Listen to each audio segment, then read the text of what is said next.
Ok, muy bien. Entonces, damos inicio a la séptima semana del curso de medicina forense con un tema que es, en mi opinión, muy importante en el desarrollo de su futura actividad profesional, como es la balística forense.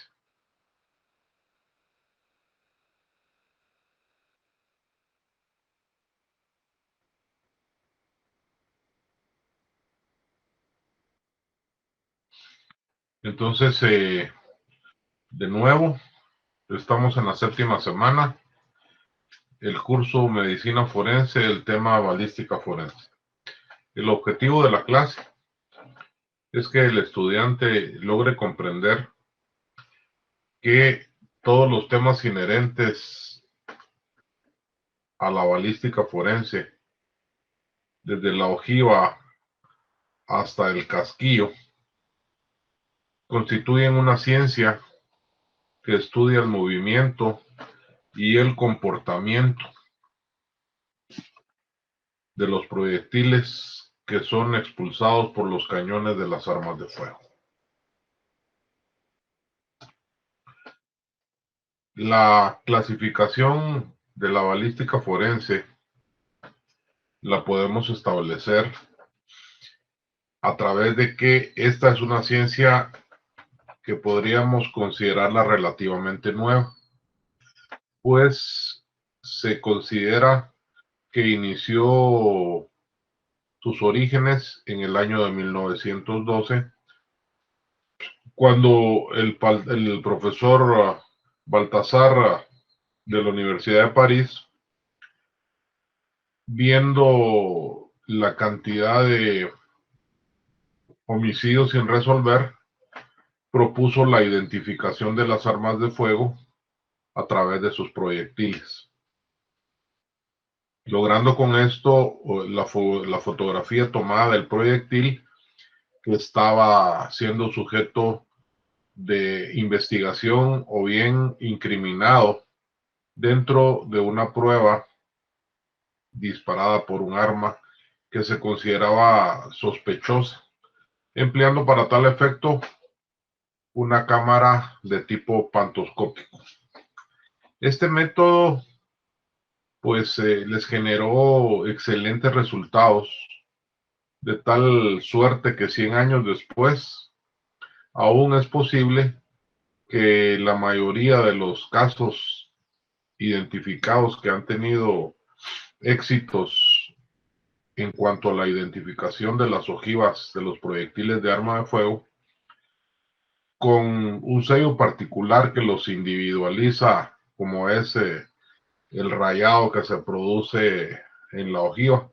Si ustedes van a su gráfica, este es el proyectil, el B, y el A es la ojiva. En la ojiva, por el movimiento elíptico que produce la expulsión del proyectil por los gases que produce la percusión del martillo sobre el fulminante y la pólvora que contiene el casquillo, expulsa el proyectil y ese hace un movimiento elíptico dentro del cañón que produce las rayaduras que son diferentes. Ningún proyectil es igual a otro disparado con otra arma. De esa cuenta, entonces, como les decía, el rayado que produce el proyectil al desprenderse es el signo característico de cada arma. En la actualidad,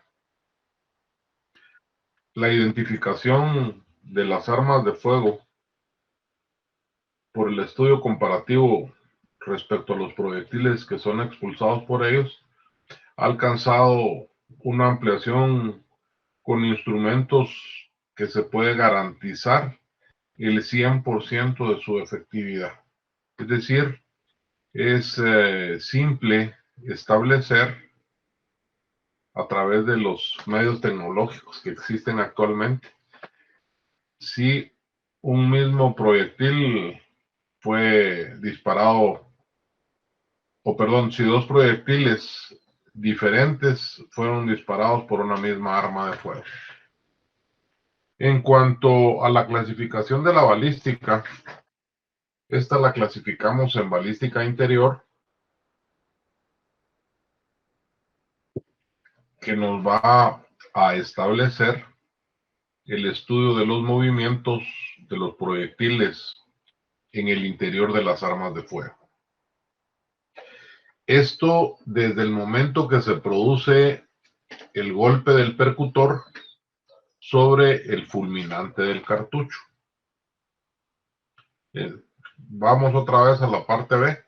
Este es el cartucho. Acá está el fulminante en la parte de atrás. La percuta el martillo. Produce una explosión porque esto está lleno de pólvora blanca y negra, o ambas, y produce la expulsión del proyectil. Este comienza en el interior con los efectos que produce la pólvora hasta que el proyectil abandona completamente el cañón del arma de fuego. Evidentemente lo va a abandonar por la boca del arma, o sea, del cañón. Esta parte de la balística comprende el estudio de la transformación de la pólvora, pues la presión que ejerce esta explosión sobre el proyectil establece la velocidad que va a adquirir el proyectil, y esto va a depender del largo del cañón del arma. Este efecto se produce desde la recámara hasta la boca del cañón.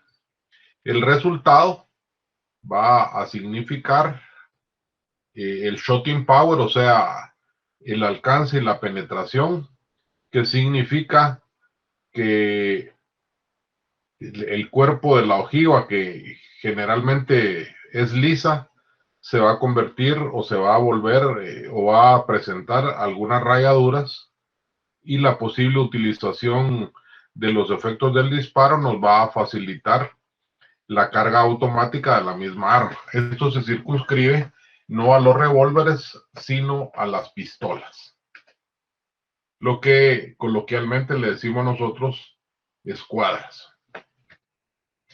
Esta parte aún hoy día se dificulta su estudio técnico, debido a que los fenómenos que comprende se caracterizan principalmente por las variaciones de la presión atmosférica y la temperatura en fracciones de milésimas de segundo, y derivado de esta temporalidad, en algunos casos, pues se dificulta. Además, la balística interior va a estudiar la propulsión y el movimiento del proyectil en el interior del dispositivo. Va asimismo a procurar el estudio de los fenómenos interiores en el proceso del disparo. De 1 a 10 milésimas de segundo desde que la aguja percutora pulsa el casquillo, percuta la bala, hasta que ésta, con sus movimientos de forma elíptica, abandona el cañón del arma. Podríamos entonces nosotros, compañeros, dividir este proceso en cuanto a la clasificación de la balística interior en los pasos siguientes. Paso número 1, percusión. Eso significa el golpe del martillo de la aguja percutora y el percutor. Luego, esta empuja el fulminante hasta que se provoca la explosión de gases e impulsa la ojiva hacia la exterior del arma o del cañón del arma de fuego.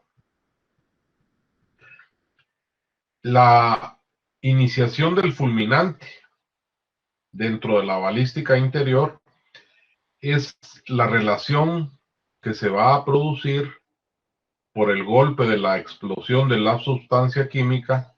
Para eso se necesita que el yunque, que es la contrafuerza del percutor, pues como siempre está presente en el arma, es la segunda posición o la segunda fuerza física que coadyuva a la expulsión de la ojiva. Luego, la quema del propelente. Generalmente, si alguno de ustedes ha tenido la oportunidad de disparar un arma, estas se calientan precisamente por la quema del propelente. Pues esto ocurre a una temperatura aproximadamente de 300 a 480 grados centígrados dentro del cartucho. Disparar una bala no es el problema. Bueno, no es problema, no es la situación del calentamiento. Disparar una tolva de 17 balas ya va a calentar hasta el cañón del arma. Y en algunas personas que no tienen experiencia sufren quemaduras. El cuarto proceso es el movimiento del proyectil. Esto, como ya les había manifestado, se circunscribe a la forma elíptica en que éste sale expulsado. El quinto o la quinta fase o etapa es el cisillamiento. Eso quiere decir que aparecen las estrías en cuanto a la acomodación y a la rotación elíptica que produce el proyectil. Y el sexto movimiento, la fase sexta, es el abandono del proyectil del arma de fuego. Y cuando esto se produce, el golpe al que dispara produce lo que coloquialmente conocemos como patada. Es un golpe para atrás por la misma inercia. Y la séptima fase es el retroceso. Se los digo de nuevo, ya sin explicarlo, solo mencionarlos, porque esto es muy importante. Entonces, los pasos son la percusión, la iniciación del fulminante, la quema del propelente, el movimiento elíptico del proyectil, el cizallamiento, o sea, el rayado del proyectil, el abandono del proyectil del arma y el retroceso que produce el golpe por la expulsión del proyectil. La balística exterior. Esta va a estudiar el movimiento del proyectil desde que abandona el dispositivo, me refiero al dispositivo de disparo, hasta que éste alcanza su objetivo, es decir, alcanza el target o el blanco. De ahí se inicia la salida de los proyectiles hasta que estos impactan en el blanco. El vuelo siempre se va a ver afectado por múltiples circunstancias. Inicialmente, la resistencia del aire, la gravedad, o sea, la fuerza de gravedad, y sobre todo las condiciones atmosféricas.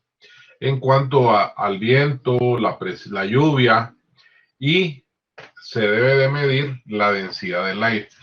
Por eso es de que ustedes cuando ven películas de francotiradores, ellos calculan a través de indicadores con banderías la velocidad del viento, con un barómetro, cuál es la presión del aire, etcétera, porque todas estas características inciden en llegar al blanco perfecto. Luego de eso, vamos a establecer la división en cuanto a la balística exterior. Y esta se divide en 4 etapas, que son el movimiento parabólico, la traslación, la rotación y el giroscopio. Circunscribámonos cada una individualmente. El movimiento parabólico es el resultante de la combinación entre el desplazamiento del proyectil y la fuerza de gravedad ejercida sobre el proyectil. Luego, la fase número 2 es la traslación. En este se va a producir un espacio físico este espacio físico se puede medir. Eso va a significar la medición que va a desarrollarse entre la boca del arma del fuego y el target, es decir, la expulsión del proyectil hasta que haga blanco, en el sujeto, en la pared, en cualquier otro objeto. Esa es la rotación. Perdón, esa es la rotación. Y la traslación. De nuevo, la traslación es el espacio físico que se mide entre la boca del arma de fuego hasta el sitio del impacto. Traslación. La rotación. Este es el giro del proyectil sobre el eje longitudinal, que no es más que la fuerza que produce de forma helicoidal las estrías y los macizos que se producen en la punta de la ojiva. Y el giroscopio se considera aquel movimiento de tipo cónico pendular que va a derivarse a través del centro de gravedad con un movimiento rotatorio. La velocidad del proyectil en el movimiento, o sea, en el momento de abandonar el arma de fuego, nos va a producir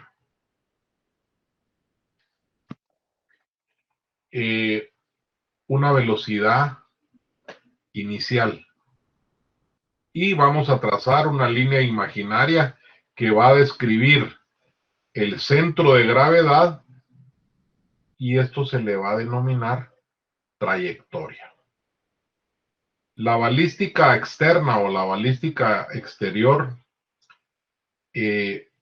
sufre algunos cambios cuando hay disparos de escopeta, pues esta describe de forma especial, derivado a que presenta un movimiento parabólico de traslación.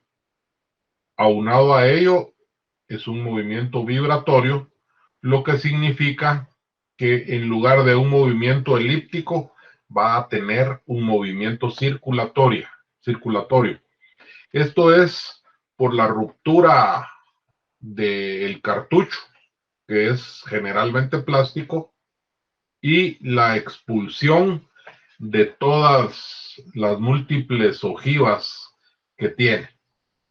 Este movimiento circulatorio es importante debido a que este es el que va a favorecer la dispersión de todos los perdigones, que no es más que la separación del proyectil en cualquier dirección respecto a la línea de tiro. Es decir, si yo hago una línea de tiro frontal, la dispersión va a ser aproximadamente entre metro y medio, que no es lo mismo que el impacto. Eso quiere decir que todo el objetivo que está dentro de ese espectro del movimiento de dispersión que produce va a ser blanco de los proyectiles, con más o menor fuerza dependiendo de la distancia. La balística de efectos. Esta estudia los efectos que produce el proyectil desde que abandona la boca del cañón, los rebotes, los choques y las perforaciones hasta que incide sobre el blanco pretendido por el disparador o por el sujeto que está activando el arma, o bien cualquier otro al azar que se determine por la desviación del proyectil hasta que pierde su velocidad o su impulso o su energía, llegando a lo que finalmente se denomina el estado de reposo. La balística de efectos va a estudiar de forma trascendente o principalmente los impactos que el proyectil haga y de la misma forma los destrozos que el proyectil produce dentro del cuerpo humano y qué órganos somos más afectados. Cuando el proyectil impacta en el blanco o en un blanco determinado, que no necesariamente tiene que ser al sujeto que le están disparando, sino puede ser una puerta, la pared. Recordemos que generalmente en el piso de cemento o piso de los cuadritos o de los cuadros que ponen sobre el selecto, generalmente los proyectiles rebotan. Esto se va a establecer hasta que el proyectil se detiene, y el blanco es siempre un material más denso que el aire. Eso no lo pierdan de vista. En cuanto al proceso de penetración de la bala, me refiero a la ojiva, o bien, como ya vimos en el movimiento dispersatorio de una herida causada por escopeta o por perdigones. Estos, según la distancia, van a penetrar y a causar daño. El proyectil en muchas ocasiones se deforma por la resistencia a la penetración. Cuando existe blindaje, o bien los individuos o los sujetos que son blanco de la agresión portan chalecos o instrumentos antibalas, dependiendo del calibre con el que se dispara, porque recordemos que el blindaje tiene parámetros. Si yo tengo un blindaje de 7 milímetros, me va a servir para armas cortas, pero si me disparan con un fusil de asalto, seguramente la bala va a penetrar, que lo que provoca son desviaciones y no va a acertar directamente en el blanco, pero va a pasar el blindaje. Ahora, si es un blindaje mayor para ese tipo de armas, pues va a quedar la ojiva dentro del blindaje. Esto estábamos estableciendo que cuando hay blindaje o los sujetos que son víctimas de la agresión portan chalecos antibalas,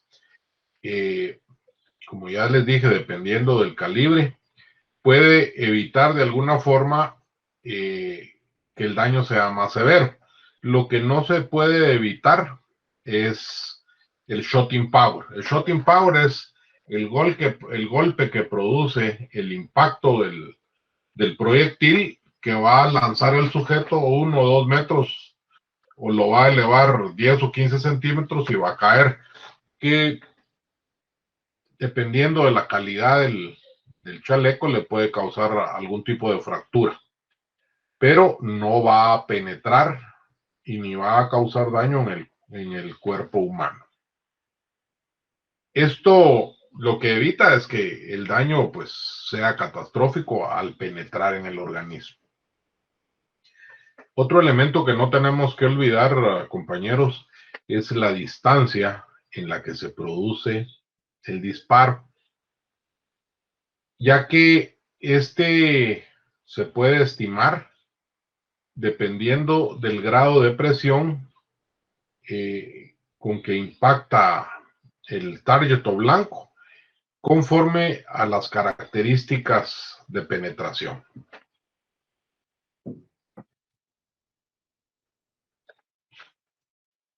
La balística de efectos.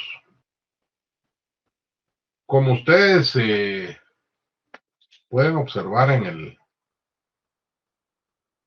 la gráfica, se produce una llama, se percuta y luego es expulsado el proyectil.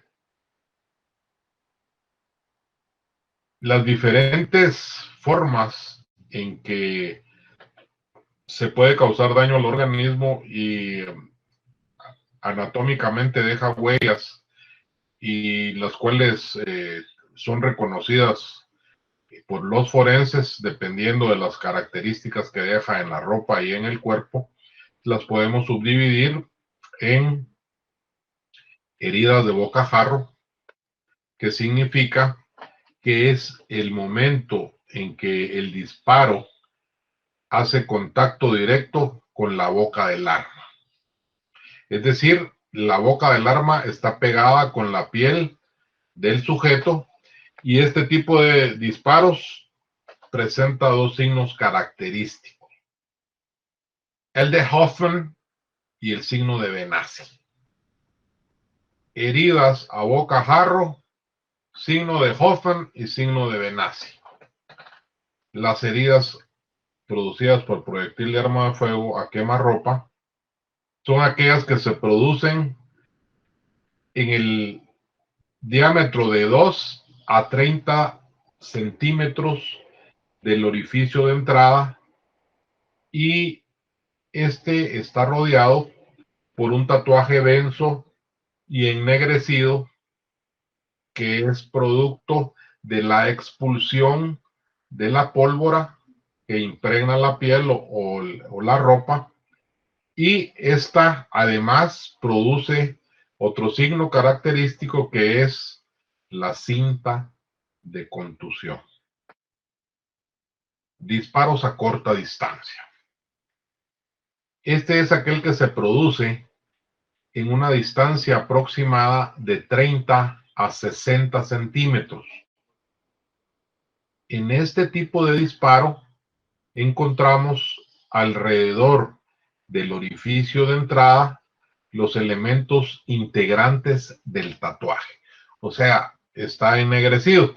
Eso lo vamos a ir viendo paulatinamente, compañeros. O sea, en este momento lo que me interesa es que ustedes puedan distinguir estos elementos. A distancia. En este disparo a distancia, su característica más significativa es que hay ausencia de todos los elementos constitutivos del tatuaje.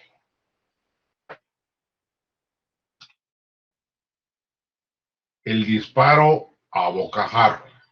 Como les había establecido, el disparo a bocajarro presenta los signos de Hoffman y de Benassi, que en este momento los vamos a establecer. Vamos a su gráfica superior,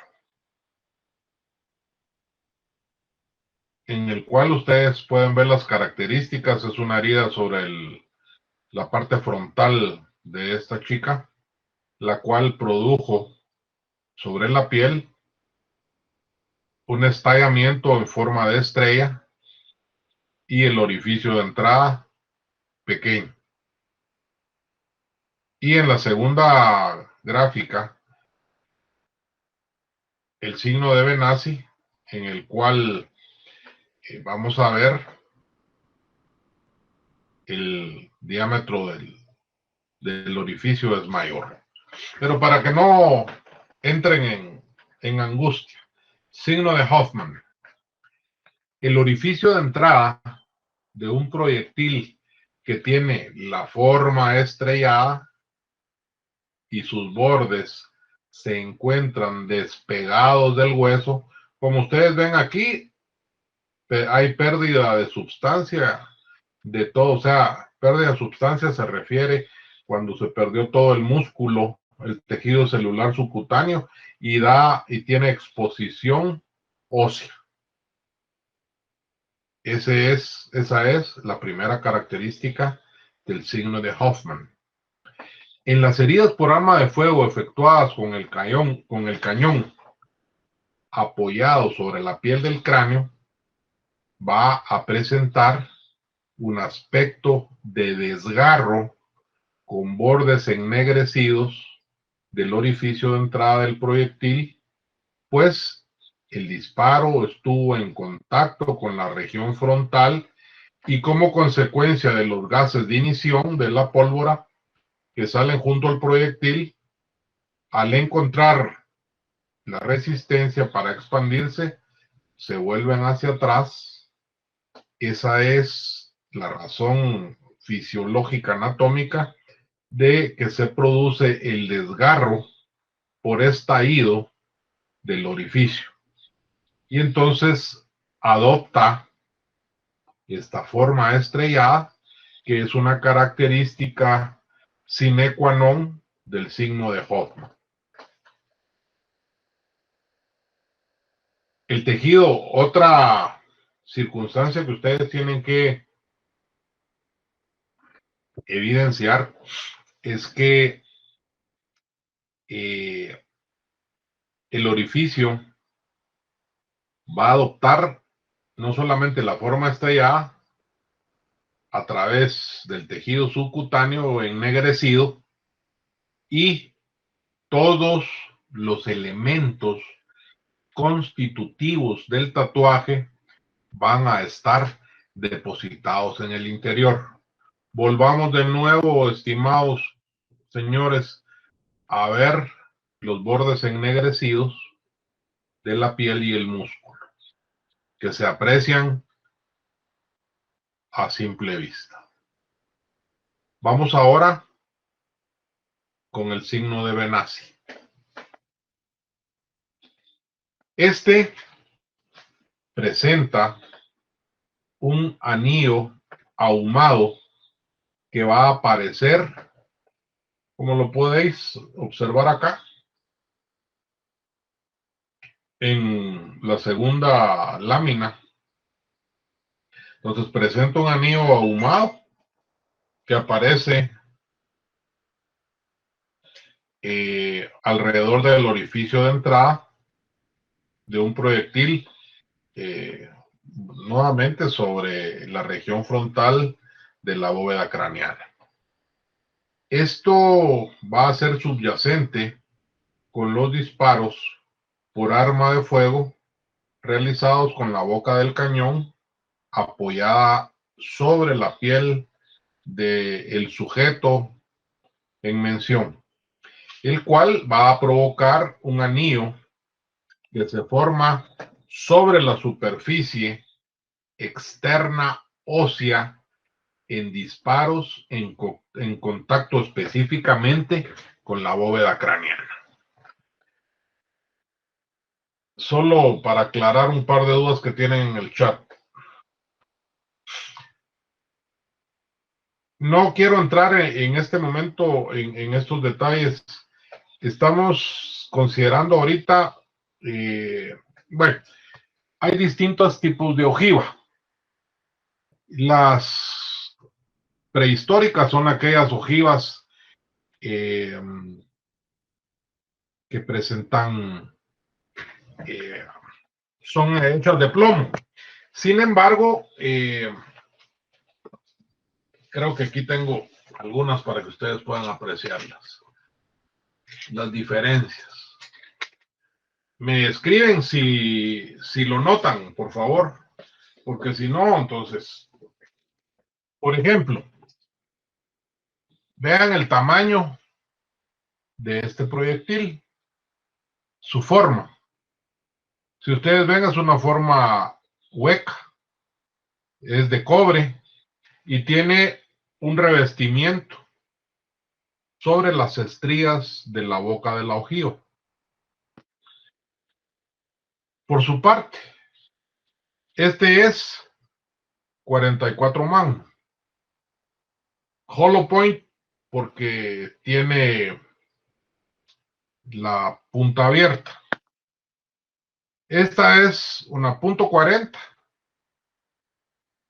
de cobre, la ojiva, pero es sólida. Y esta otra es un 22 largo, expansivo, pero la punta, como pueden observar ustedes acá, es de plomo. Estas son algunas de las características que tienen los proyectiles de arma de fuego, entre muchos otros que podríamos mencionar.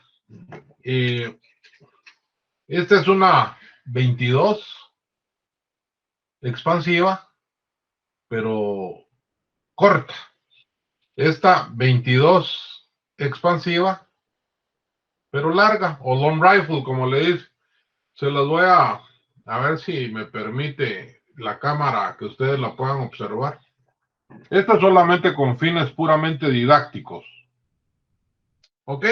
Bueno, entonces, entrar en los detalles de que si es debido a que la ojiva es expansiva o no es expansiva. En este momento, el punto toral de interés es que ustedes logren establecer la diferencia entre los disparos a bocajarro que se producen los signos de Hoffman y de Benassi, para que en el momento de que les toque a ustedes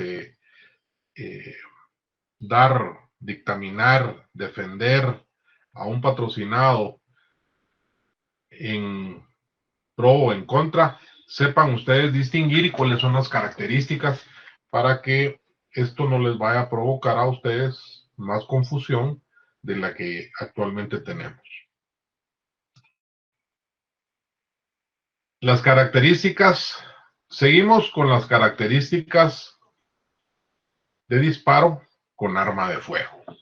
Como ustedes ven o pueden apreciar, para ser más precisos con el español, este es el signo de Pupe o de Werken-Gardner.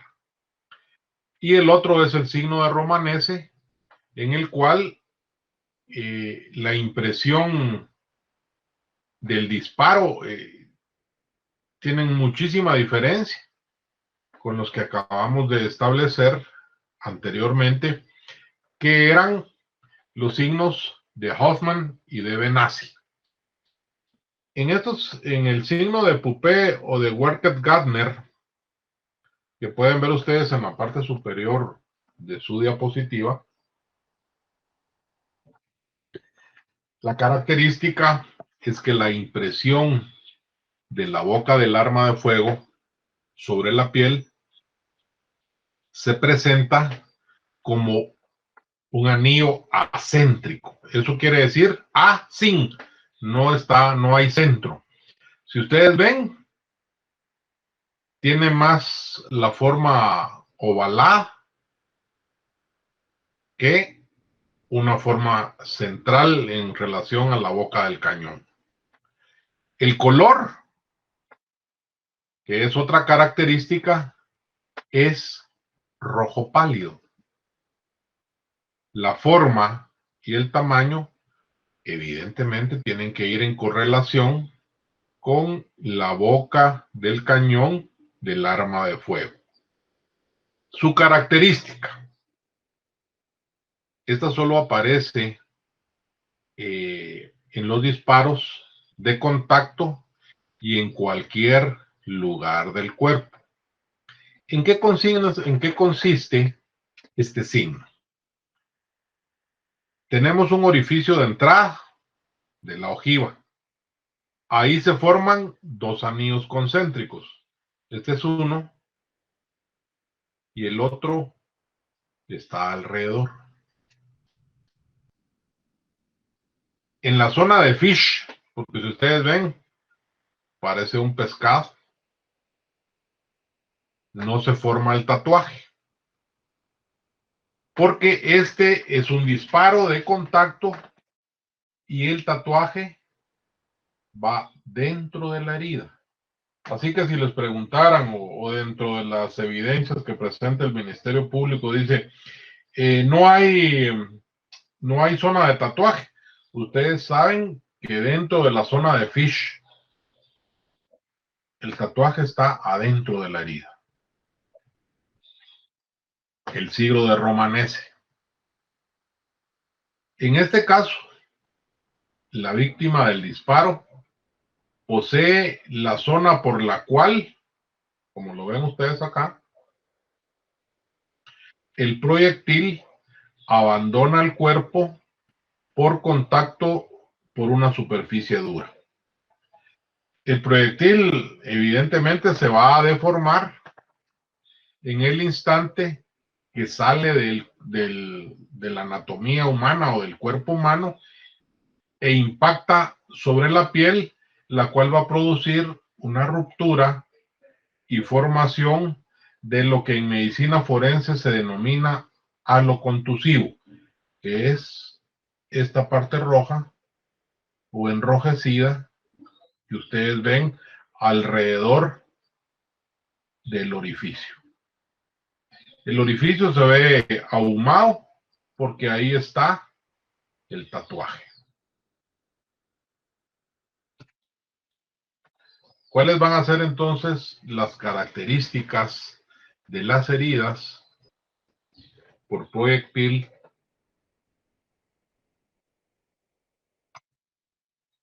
de arma de fuego?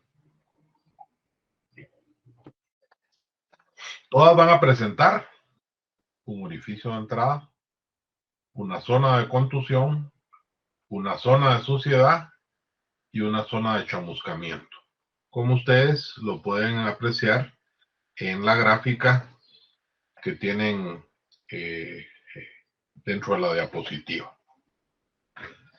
Si tomamos un arma de fuego, una pistola o un revólver, pistola es lo que nosotros coloquialmente lo establecemos como escuadra. Y revólver es el arma que presenta un tambor. Esto puede establecerse, entonces, compañeros, para que nosotros logremos identificar cómo se efectúa el disparo. Se podrá observar que se encuentran estampadas las características en las cuales van a converger un orificio de entrada, una zona de contusión, un área sucia y una área en la cual se produce el chamuscamiento. Generalmente es del vello o del pelo que está circundante al orificio. El orificio de entrada. Este es la solución de continuidad que produce el paso del proyectil a través del soporte que pueden ser las prendas de vestir, la propia anatomía humana u objetos diversos cuyas características pueden ser sui generis y van a depender de cada caso. Puede ser el sillón de un automóvil, la silla de una silla de madera, una silla de plástico, una silla de metal, que al topar o chocar con esas superficies provocan pequeñas desviaciones. De igual forma, al penetrar el cuerpo humano, al tocar estructuras óseas, producen desviaciones que pueden en algunos casos salvarle la vida y en otro, pues, provocar una catástrofe más grande. La zona de contusión.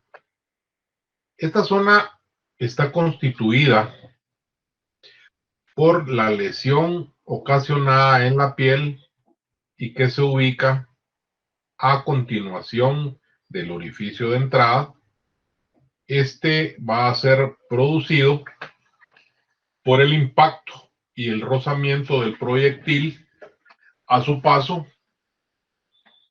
que va a causar una zona erosiva y va a presentar las características que se aprecian ante un disparo a cualquier distancia. La zona de contusión.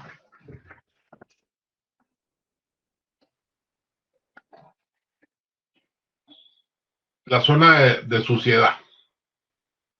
Esta es producida a causa del limpiado del proyectil de la superficie importada, la cual va a dejar residuos que pueden ser de tierra, pólvora, pues arrasa en el que estos arrastran en el interior del cañón. Recuerden ustedes que aunque se limpie y se lubrique constantemente un arma, la cual pues es usada constantemente o por lo menos portada constantemente, se llena de residuos que puede ser tierra y otro tipo de residuos dependiendo del lugar donde nos encontremos. Esta característica la vamos a apreciar nosotros cuando el disparo se efectúe no importando la distancia. La zona de chamuscamiento. Esta es la más notoria porque el disparo evidentemente es producido desde muy cerca o de una distancia muy corta. Y se va a presentar cuando el producto de la deflagración de la pólvora quema la superficie de contacto. Puede ser la piel, pelo, cabello, los ojos, cualquier zona de contacto. Y evidentemente va a provocar una reacción de quemadura, conocida popularmente o coloquialmente como chamuscamiento.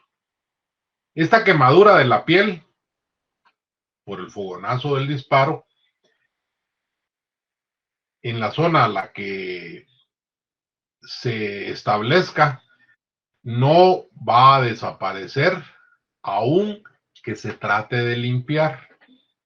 Se va a apreciar en disparos efectuados a no más de 10 centímetros de distancia. Es decir, la boca del arma y la superficie a impactar a 10 centímetros.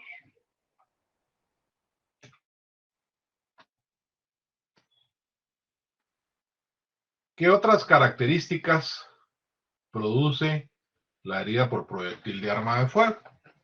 Como ustedes ven, aquí tenemos un anillo concéntrico, porque es redondo. Entonces, vamos a establecer las zonas, el anillo de enjugamiento, el anillo de contusión, la zona de chamuscamiento, la zona de ahumamiento y el tatuaje producido por la pólvora. Y lo rojo es el orificio producido por el disparo. Zona de ahumamiento. Esta es aquella que se produce por la impregnación del humo o del hollín, producto de la deflagración de la pólvora.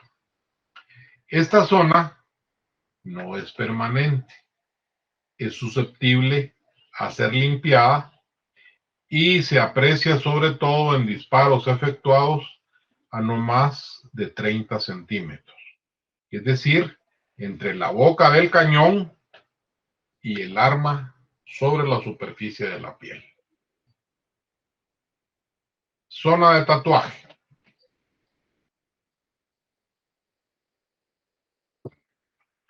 Esta zona de tatuaje aparece cuando la superficie afectada es alcanzada por restos de pólvora.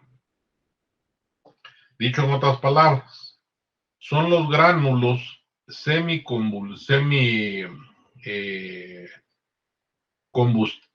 semicombustos o combuscos y los que no hicieron combustión o los incombustos que se van a impregnar en la piel formando lo que se denomina tatuaje. Esto o esta característica se va a apreciar cuando se efectúa el disparo a una distancia no mayor de 50 centímetros entre la superficie de la piel y la boca del cañón del arma, y se clasifican de varias formas: en falso tatuaje y en el tatuaje propiamente dicho. El falso tatuaje. Este está formado por gránulos de pólvora que son susceptibles a desprenderse, a caerse, por no haberse adherido fuertemente a la superficie.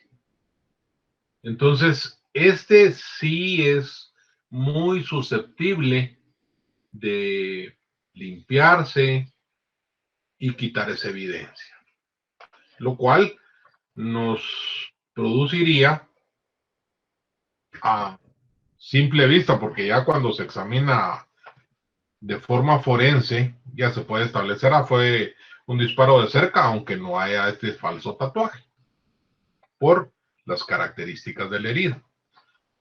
En cuanto al tatuaje propiamente dicho,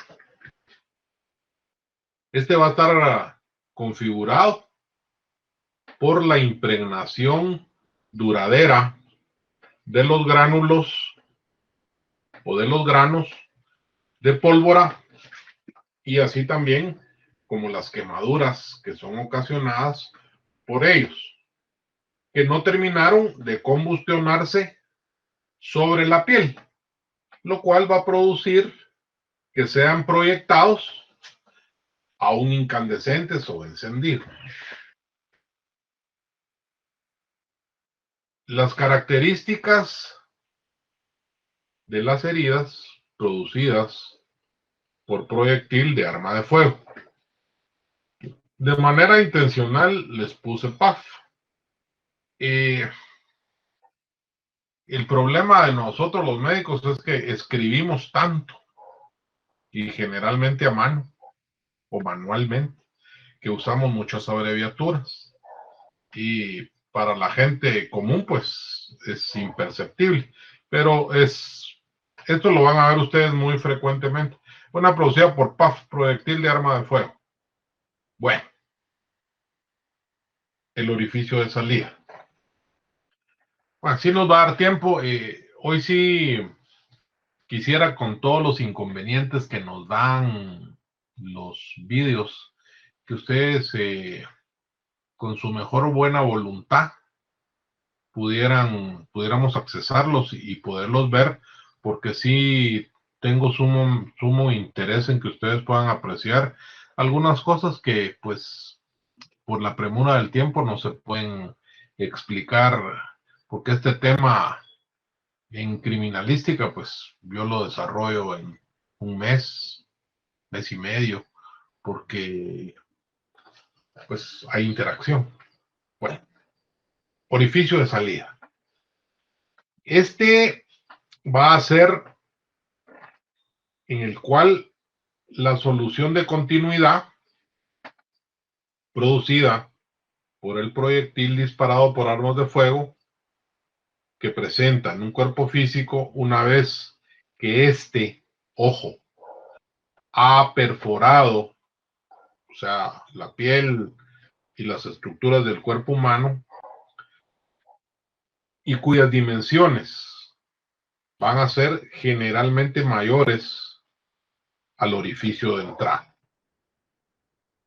Esa es una característica que ustedes deben establecer. El orificio de salida siempre va a ser de mayores dimensiones que el orificio de entrada. Siendo su forma, me refiero al orificio de salida, en la mayoría de los casos irregular o bien de forma oval. Determinación de la distancia. La distancia desde que se produce el disparo va a ser determinada sobre la base de los restos de pólvora, puede ser total o parcialmente combustionadas, que se van a encontrar sobre la superficie de impacto. Existen dos clasificaciones sobre la distancia. Me refiero a la distancia del disparo, tales como lo propone uno de los grandes criminalísticos, que es Snyder, y Castellanos, entre muchos otros.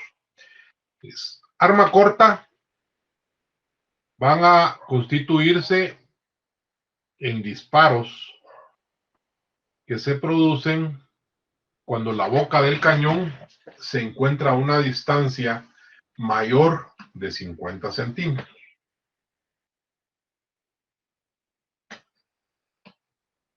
De la superficie que se va a impactar. Disparos producidos cuando la distancia de la boca del cañón y la superficie de impacto están entre 0 y 50 centímetros. Corta distancia. Los producidos por arma larga distancia, inicialmente cuando el disparo es efectuado a una distancia superior de 150 centímetros. Y corta distancia en el arma larga cuando estos disparos se efectúan entre 0 y 150 centímetros entre la boca del cañón y la superficie a impactar. Con esto llegamos al final, estimados compañeros. Aquí tenemos las preguntas, que son las que les quitan la vida. Tómenles un screenshot y entonces nos vamos a ir a los vídeos. Se los voy a mostrar inicialmente. Quisiera mostrarles inicialmente, porque presenta algunas características investigativas que considero yo que nos van a ayudar a que ustedes pues tengan una contextualización un poco más amplia de lo que tratamos de establecer. Siempre, de igual forma, les voy a tratar de colocar los subtítulos para que ustedes, derivado de las dificultades del audio, puedan tener un parámetro y seguirla. Oh, fuck. Bueno. Tus maravillas nunca tienen nada. Pero vamos a seguir intentándolo.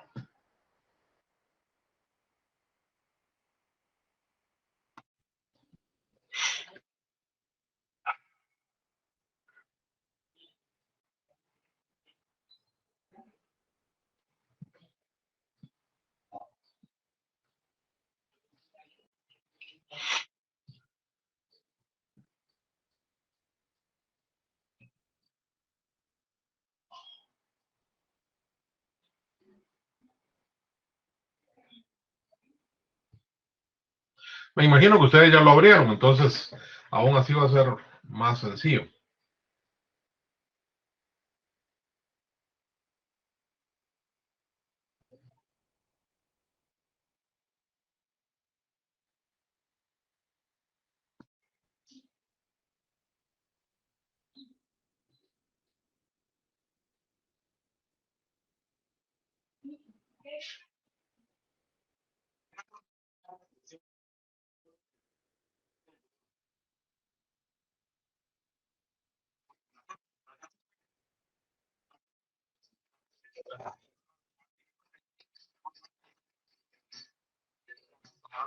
Esa es su amigo.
Como pudieron ver, compañeros, este video es muy ilustrativo sobre las técnicas que se tienen, sobre todo en la balística forense, pero igual vamos a ver si el tiempo nos lo permite.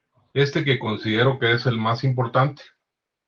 Voy a tratar de traducírselos porque está en portugués, pero igual eh, pónganle atención porque esto va a complementar lo que se dijo en el tema del día de hoy, que como les digo, desafortunadamente pues son muy escasos para poderlos establecer, pero igual con eh,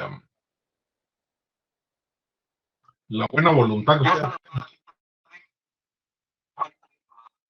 los voy a traducir.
No puedo.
No.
Bueno, compañeros, con esto llegamos al final del tema del día de hoy. Lamentablemente seguimos con lo mismo de que el video no se oye, que no se escucha. Pues si tanta es su animadversión a que ustedes puedan aprender un poco más, pues de mi parte no hay ningún problema. Vamos a seguir, vamos a omitir los videos y a dar la hora y media de pura teoría para que ustedes estén más tranquilos. Ya les expliqué reiterativamente que el audio no depende de mí, sino que es la plataforma. Entonces, pues como ese es el deseo de la mayoría, a partir de la próxima clase, pues ya evitaremos dar los videos y nos dedicaremos específicamente a explicar de forma teórica el curso. Que tengan una excelente mañana, que estén muy bien y cuídense mucho.